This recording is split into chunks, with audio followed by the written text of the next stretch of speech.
The Philippines, a country with rich culture as many as its islands.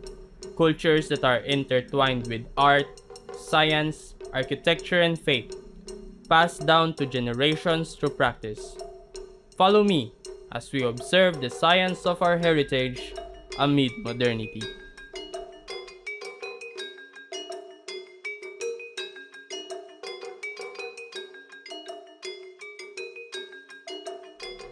Hilot is a general term for traditional Filipino healing massage. The manghilot or the healer can identify and ease the cause of the pain through different traditional methods that are also present in modern therapies such as herbal medication, acupressure, chiropractic, and reflexology that are most likely being adopted for recovery and relaxation.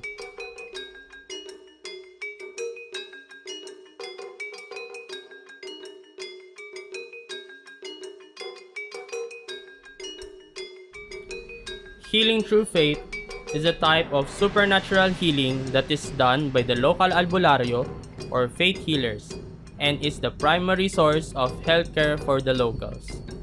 Although the scientific community rejects the idea of faith healing, based on the studies of psychologists, faith healing recoveries are linked to the placebo effect and are psychologically effective depending on the perceived effectiveness of the recommended cure.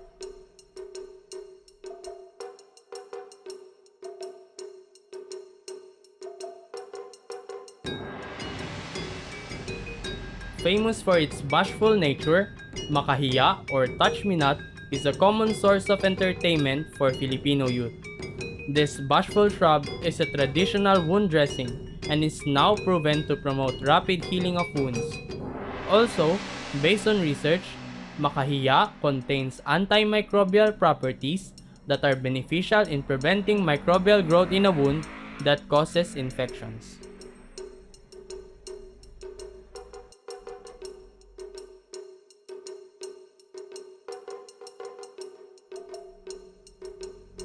If not as keen and knowledgeable as our lolos and lolas, tawa-tawa can be easily mistaken as grass.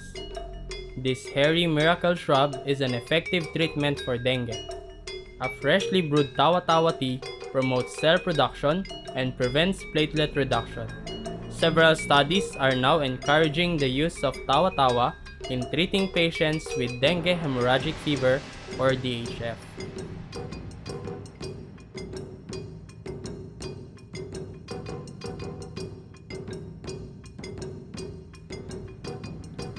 The bark of gugo tree produces bubbly sap that is used as a traditional shampoo and conditioner, not just because of the texture of the sap, but also because of its benefits. Gugo has components that promote thicker and fuller hair. It also contains saponin that treats dandruff. Lastly, gugo has inflammatory properties that can reduce scalp inflammation.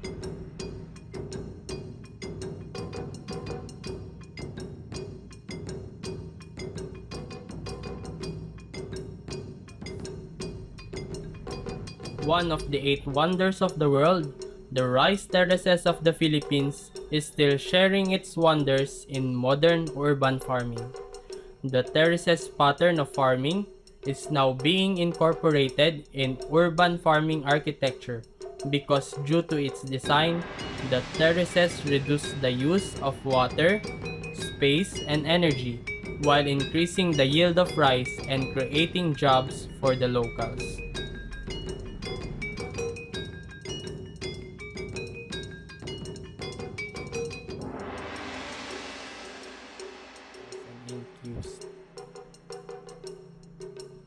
Using wet charcoal, trusty calamansi thorn, and bamboo stick, Apo Wang-od and her niece are continuing the art of traditional tattoo in the Cordillera regions of the Philippines. It may be traditional, but Apo Wang-od preserves the sterile method of pagbabato that prevents infection. The science of her methods of sterile tattooing will remain a secret within her family, not just to preserve the art, but also the science of the materials and ink used.